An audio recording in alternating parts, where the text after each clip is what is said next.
صحیح بخاری حدیث نمبر 4۔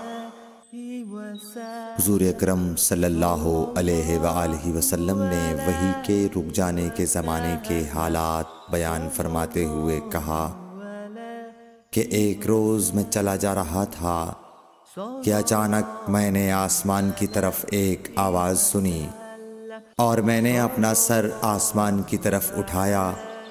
کیا دیکھتا ہوں کہ وہی فرشتہ جو میرے پاس غار حرا میں آیا تھا وہ آسمان و زمین کے بیچ میں ایک کرسی پر بیٹھا ہوا ہے۔ میں اس سے ڈر گیا اور گھر آنے پر میں نے پھر کمبل اوڑھنے کی خواہش ظاہر کی۔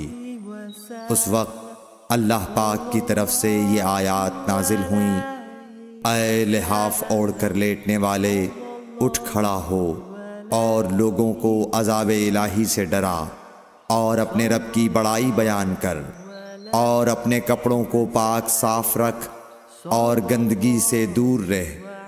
اس کے بعد وہی تیزی کے ساتھ پے در پے آنے لگی۔ صلی اللہ علیہ